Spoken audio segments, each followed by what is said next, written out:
When humans see faces in clouds or meaning in nature, modern science calls it pareidolia. But the ancient Maya believed this ability was intentional, a form of perception and communication that allowed humans to receive messages from the spirit world. Hey, welcome back to the channel. We've all seen faces and other symbols in nature, in clouds, in trees and rocks. And mostly kids see this. And why people don't see it is because mostly you're at work or your face is in front of a screen, whether it's the phone or your computer or the television. So in ancient times, and this is what we're really looking at, this was part of the ancient Maya culture. It was part of their teachings, part of their spirituality. They knew how to understand these symbols and these images that were forming in the clouds or wherever else we see it. And it's not a figment of imagination. It's not an evolutionary process like science says it is. In a sense, maybe, but it's something that the spirit within you has, that you're able to see this and then try to find some kind of meaning in it. What's really going on in this process? So let's dive in and take a deeper look. We can all remember lying on the lawn or driving in a car and looking at the cloud formation. And we see these formations of faces and other symbols in the clouds. Can it really be by chance that the clouds are changing like this and we're actually perceiving or seeing something in it? Well, there's a lot more to this. Remember in ancient times that the gods, spirit beings, some of them have mastered the 4 elements. So earth, fire, air, and water. And the gods have mastered the 5th element, the immortal ethers. So really what happens here is when we look at the clouds, they are able to make clouds and form clouds. When we look at the ancient Maya, their whole culture revolved around spirituality. How to communicate with the spirit world, how to get into the spirit world, how to seek that truth, and to open up the intuition and other abilities of the soul. And seeing these kind of things was a regular manifestation for the ancient Maya. They all knew about it, they all talked about it. And for example, when you look at the clouds and you see the ancient Maya rain god forming in the clouds, so the ancient god Chaac, so we know he is the god of thunder, god of rain, god of lightning.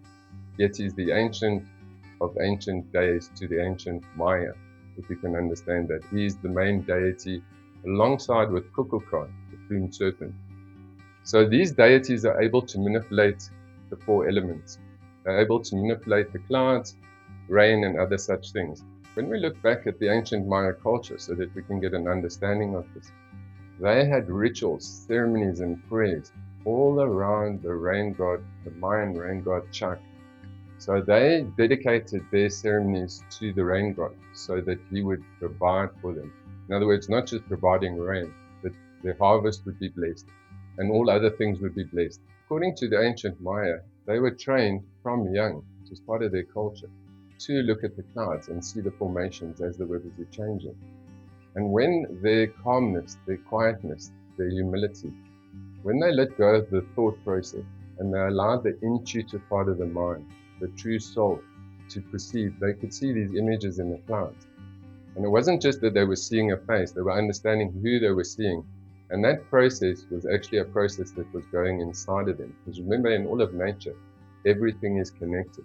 So when you're sitting alone under a tree looking at the cloud and you see this formation being created, this deity is busy communicating with you intuitively. So many people wouldn't know this, they wouldn't know the thoughts that they're receiving. What are the thoughts that you receive while you're watching this cloud unfold? Or if you're staring at a tree and all of a sudden you see a face in a tree. Even in rocks and that, you can see this manifestation, this phenomena. And it's not just me that's seen it. Everybody's seen it at some point in time. And this was the practice that the Maya did on a regular basis. We were at a sacred ceremony up in the mountains while back, and it was absolutely overcast. You couldn't see anything in the sky. And it was also a full moon. So what was interesting about this evening, while we were in this sacred ceremony, a hole opened up in the sky. So you could see the moon, and there was this opening with clouds all around it. And it was a really strange energy because where the moon was situated in the center, you could see the clouds almost as if they were encroaching, creeping on into this moon, and it looked like an eye in the sky. But then you could start seeing numerous figures and beings that were manifesting, and this phenomena, everyone could see it. It was absolutely incredible. In another evening, while in sacred ceremonies, we were up in the mountains and looking out onto the full moon. And as we looked at the full moon in front of us, there was grey clouds on the one side of the sky and very dark clouds on the other.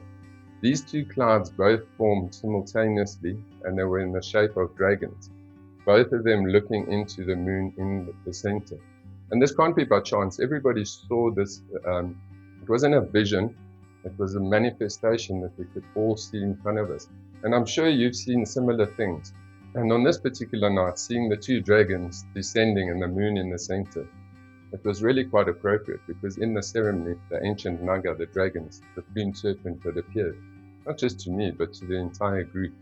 So while each person is meditating and going on their inner process, they were seeing visions of these Naga, these beings. And these beings were also instructing them within, intuitively and through visions, on this inner journey, the spiritual journey that each person was on. So it wasn't only an outward manifestation in the sky, it was inner manifestation within each person's consciousness. Because really at the end of the day, we start to realize there is a hidden nature behind all form. There is omnipresence behind all form. And the gods are able to manipulate these energies to be able to communicate with us. So we know if we meditate and Spirit is trying to give us a vision and we don't receive that vision, if it's not clear, there's a good chance that when you wake up in the morning, you're going to receive that message in the form of a dream. There are other days that you are relaxed and your intuitive part of your mind is opening up, and you get to view these things around you, whether it's sitting in a garden or looking up into the sky. And this is what the ancient Maya really did. And they had priests that could understand and interpret some of these symbols. But mostly it was the deities that were communicating with individuals or groups of individuals. Let's take a look at some of these images that we have as examples to understand this. And remember, many, many times you see the most amazing image in the sky, and as you grab your camera, by the time you take that image, that cloud has already transformed and changed shape. And that's really how it is. It's that moment of intuition when you're gazing, when you're relaxed, and the mind is opening up and you start to see the truth or your soul starts to become aware of what it's seeing. And yeah, this first image was an image of a unicorn jumping over the mountain. Every part of it was actually perfect, but by the time I took the image, it had changed. Yeah, the formation in a rock, these are quite common all over the world. And these cliff faces as well, like you get in America. Here you can see the face of this ancient being, and here on the right is a Native American with a curved nose.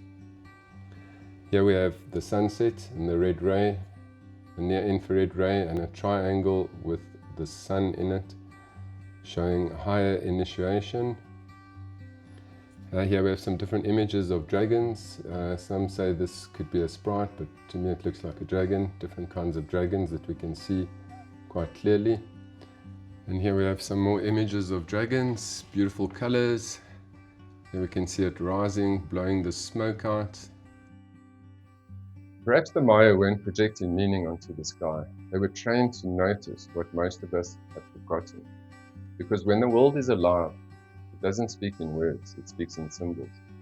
And the question isn't whether the signs are real, it's whether we still know how to see them. I hope you enjoy videos like this, and if you haven't already, please like and subscribe. It really helps the channel.